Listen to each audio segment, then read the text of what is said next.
you'll hear a woman complaining about an item she has bought. First, you have some time to look at questions 1 to 4.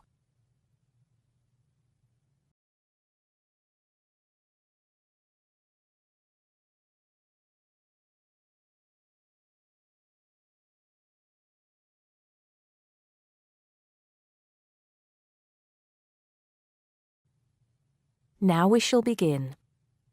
You should answer the questions as you listen because you will not hear the recording a second time. Listen carefully and answer questions 1 to 4.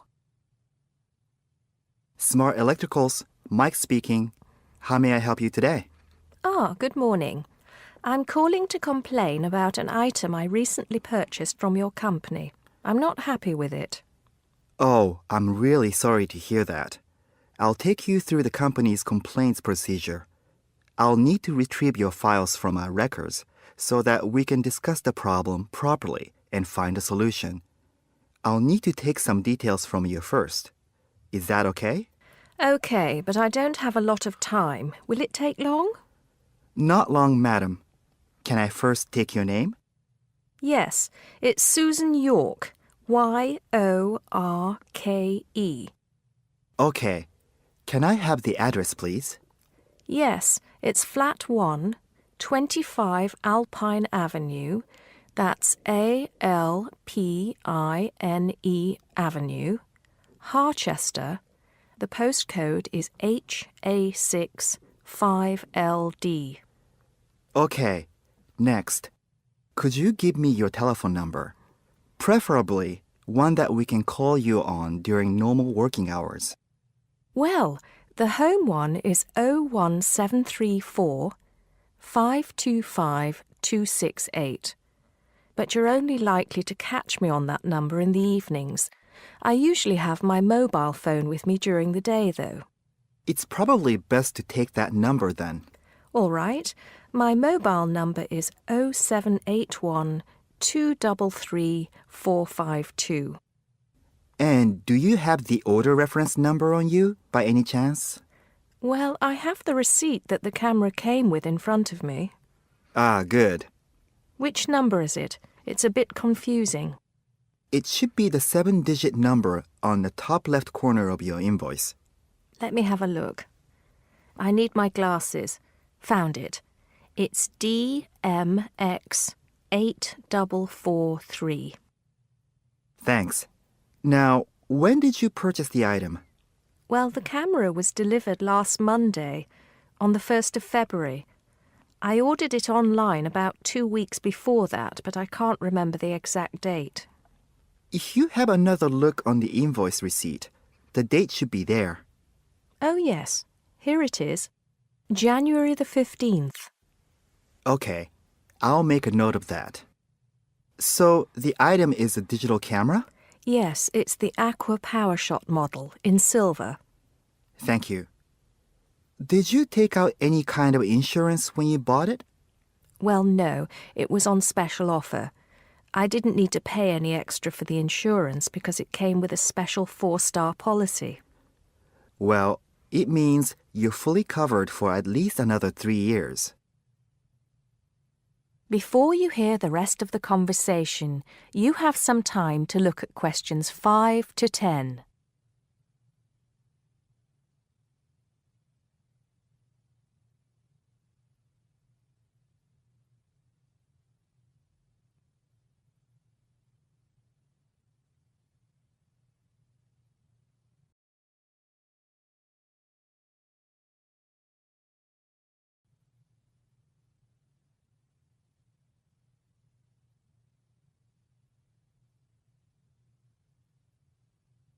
Now listen and answer questions 5 to 10. Right. What is the problem? Yes, the first thing is that it came with 1 memory card in the box when there were supposed to be 2. Oh dear, I'm terribly sorry about that. It must have been an oversight in the packing department. I can do something about that straight away and get one sent out to you. Well, that's not the only thing. I bought it as a present for my niece because she loves swimming. It said on the website that it was waterproof, But when she took it on holiday and tried to use it underwater, it got ruined because water got into the lens. You can imagine how disappointed my niece was. I certainly can. Were those the only problems? No, there was one other thing. It came with a case to protect it. When I opened the box to take the case out, I saw that it had a big scratch on it. We're really sorry about that. I can offer to have the camera repaired for you. In the event that it can't be repaired, we'll send you a replacement. I don't think so. Seeing as it was faulty in the first place, I wouldn't want another one. I think I'd rather have my money back. Can I get a refund? Yes, of course. If you send it back to customer services, I'll make sure it's dealt with. Thank you very much. That is the end of part 1. You now have half a minute to check your answers.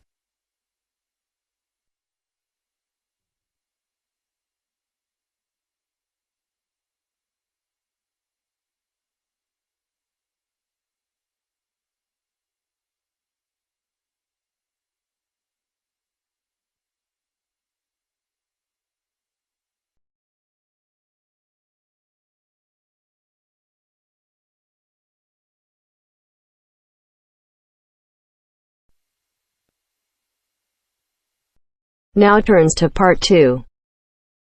Part 2.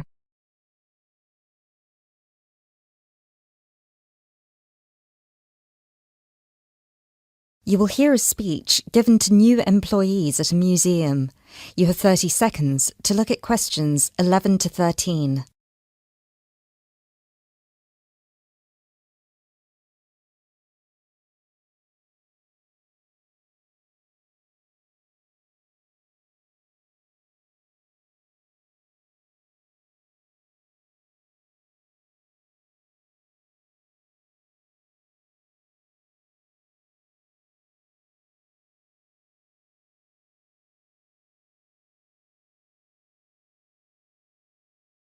Allow me to introduce myself. My name is Peter Myers, and on behalf of everybody here at Stevensbridge Dungeons, I would like to welcome you all to our entertainment team. This year, the hiring process was especially competitive, and it might interest you all to know that for every position there were almost 30 applicants, so you really are the best of the best. In a moment, I will take you on a tour of the museum so you can get an idea of what the space is like. But first of all, I would like to show you around the staff room. Our staff room is located at the back of the building over here. You will notice that there are 2 entrances to the staff room. One leads to the room we're in now, which is the main and oldest dungeon here at Stevensbridge, which we have turned into the museum. This is where you will greet the new visitors, and also where the tour throughout the dungeons will begin. I should mention now that we only ever send visitors through as part of a group, so even on the busy days you will still get roughly 10 minutes of free time between each group. Make sure you use that time wisely, because you'll need to get straight back into character as soon as it's over.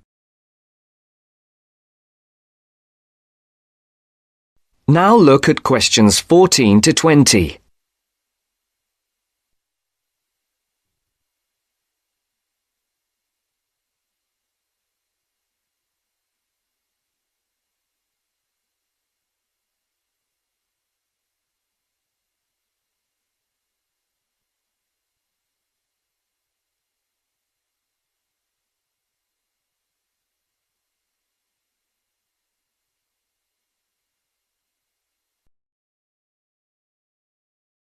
Right, follow me and I'll show you the layout of the museum. From the museum, we can pass through this door near the interactive display into the staff room. From here you can see the steps at the far side in the opposite corner that lead outside into Berwick Street. When you arrive for a shift, it will be much easier for you all to come in the Berwick Street entrance directly down the steps to the staff room. If you come in through the main visitor entrance, it will take you longer to get past security. As you can all see, there are lockers on your right-hand side. They should be big enough for you to put your bags and coats in. You'll get given keys later that work with any of the lockers in here. Over on the other side, past the lockers, is our most exciting area. This is where our wardrobe and makeup will take place. Every shift, you will be transformed from normal people into grotesque medieval prisoners. If you're lucky, you get to be the jailer, but even they rarely bathed in those days. Of course, some of you might consider yourselves method actors, but please do try to shower before your shift. We don't want to give visitors an experience that's too authentic. Now, we do have a staff shower here if you really need it. It is located next to the staff toilets, which are unisex. I hope nobody has too much of a problem with that. Unfortunately, dungeons were not really designed with comfort in mind. You can find the bathroom at the other end of the room from the makeup area. There is also another toilet for the public, concealed just to the right of the door into this room. Let's move back into the museum. We have 3 main sections down here. The first one you pass into when you leave the staff room is the museum. This is where all the useful information can be found, such as dates, number of prisoners, and the kinds of torture that were used. I know it's a lot of information to take in on your first day, but try to learn as much of it as you can. Even though you'll mostly be in character, visitors might want to ask you some questions, and it would be great if you could tell them more about the dungeons. I think it would be more interesting if visitors could learn directly from you rather than having to read about it. As you can see, on the left we have an interactive display for children, and on the right we have a photo booth. This was the original dungeon, first built in 1435. Now, let's pass through into the main dungeon that was added during the Tudor period in around 1570. You might be able to feel that the air is a lot damper and cooler here. That is because we are now beneath the River Stevens. This is primarily the room in which most of you will be working. This is where many high-profile religious figures were held, sometimes for years on end. Depending on the roles you'll be playing, you can either be chained up, free to roam, or, if you're a jailer, wandering between prisoners to keep an eye on them.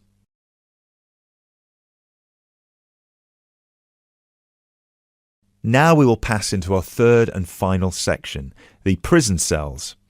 Over here, you can see there are some wooden stocks and a fake gibbet.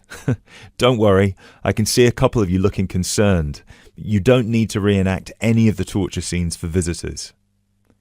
One person each shift will play the jailer in here, where you will give a speech to the group about some of the more notable prisoners to stay here in the past. This is usually the end of the tour, but some visitors will certainly want to ask you more questions at this point, so please try your best to make yourselves available. Help them by answering any questions they have. Also, feel free to guide the visitors through the museum if you see that they're going the wrong way. This concludes our introduction to your new workplace. If you'll please follow me, I will get you all issued with your keys and some information about the dungeons that you can take home with you to study. I will also introduce you to your shift supervisor, Alice Stiles, and you can ask her any questions you may have about your roles.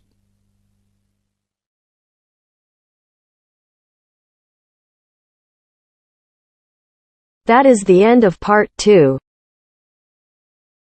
You now have half a minute to check your answers.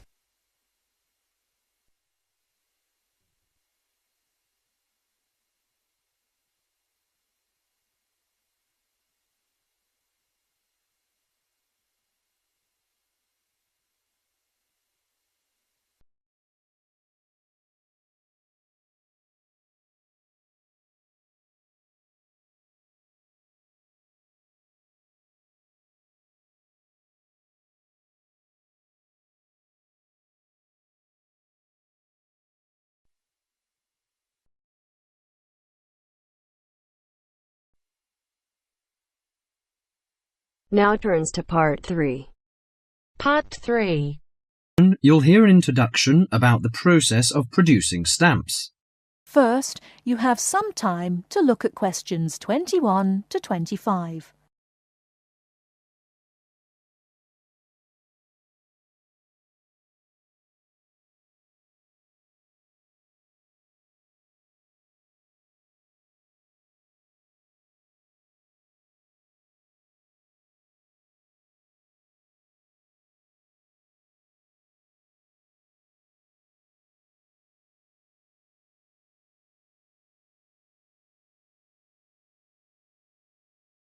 Now listen carefully and answer questions 21 to 25.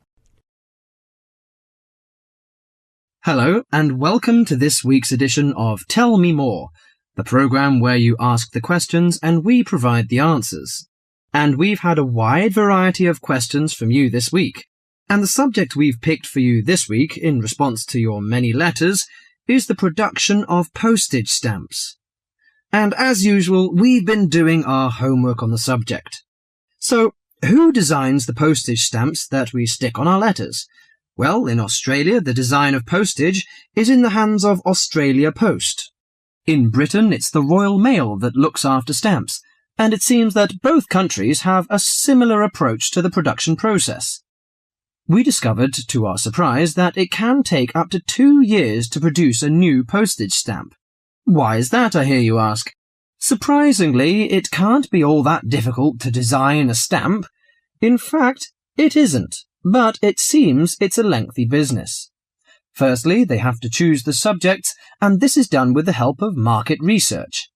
Members of the general public, including families, are surveyed to find out what sorts of things they would like to see on their stamps. They are given a list of possible topics and asked to rank them. A list is then presented to the advisory committee, which meets about once a month. The committee is made up of outside designers, graphic artists, and stamp collectors. If the committee likes the list, it sends it up to the board of directors, which makes the final decision. Then they commission an artist. In Australia, artists are paid $1,500 for a stamp design and a further $800 if the committee actually decides to use the design.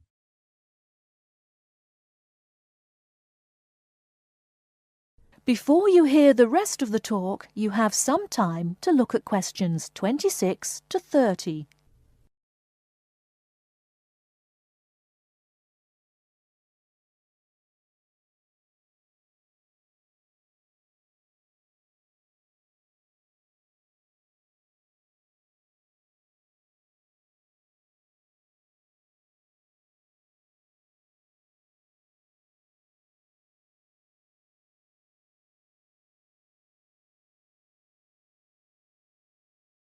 Now listen and answer questions 26 to 30. So there's a possibility that a stamp might be designed, but still never actually go into circulation. So what kind of topics are acceptable? Well, the most important thing is that they must be of national interest. And because a stamp needs to represent the country in some way, characters from books are popular, or you often find national animals and birds. So, of course, the kangaroo is a favourite in Australia. With the notable exception of members of the British royal family stamps, no living people ever appear on Australian or British stamps. Every year, the Royal Mail in Britain receives about 2,000 ideas for stamps, but very few of them are ever used. One favourite topic is kings and queens. For instance, King Henry VIII, famous for his 6 wives, has recently appeared on a British stamp together with a stamp featuring each of his wives. But despite the extensive research which is done before a stamp is produced, it seems it's hard to please everybody. And apparently all sorts of people write to the post office to say that they loved or hated a particular series. The stamp to cause the most concern ever in Australia was a picture of Father Christmas surfing at the beach. And when you consider that the practical function of a stamp is only as a receipt for postage, I think perhaps the importance accorded to stamps has got out of all proportion. Well, that's all for today. If there's a subject you want us to tell you more about, drop us a line at... That is the end of part 3. You now have half a minute to check your answers.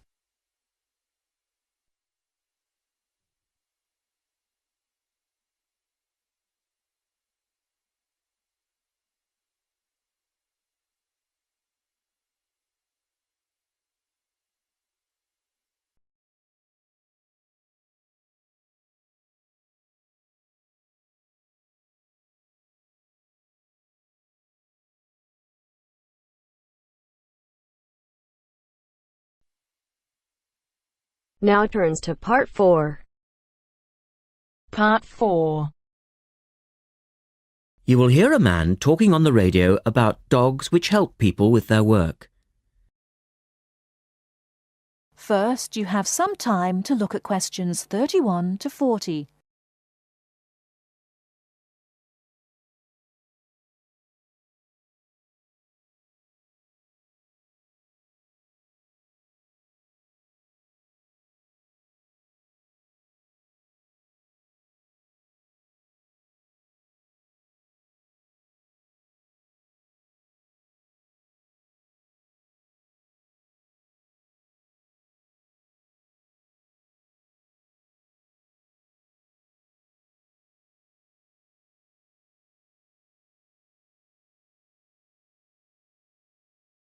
Now, listen carefully and answer questions 31 to 40.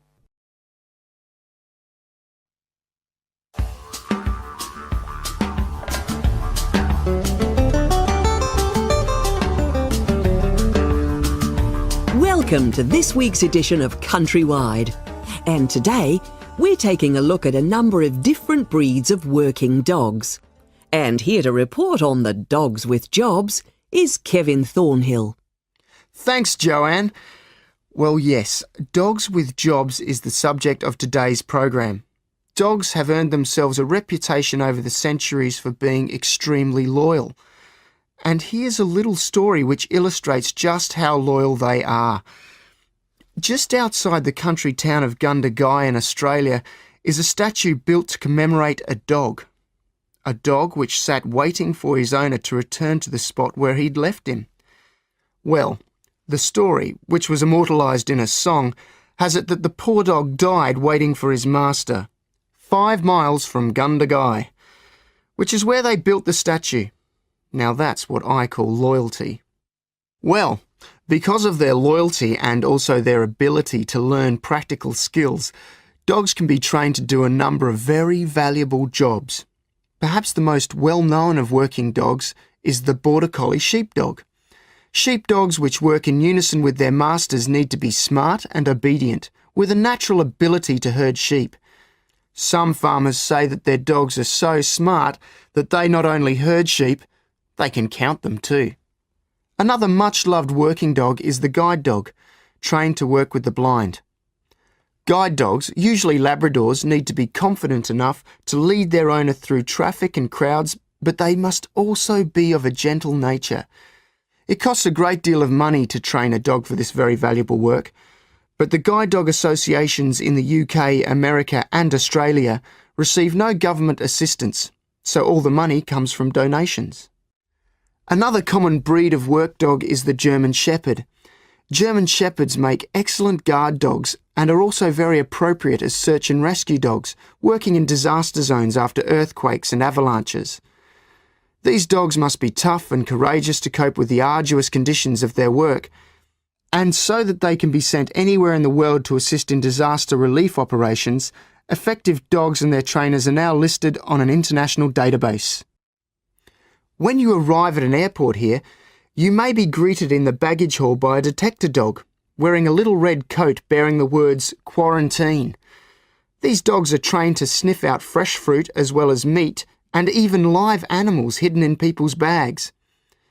In order to be effective, a good detector dog must have an enormous food drive. In other words, they must really love their food.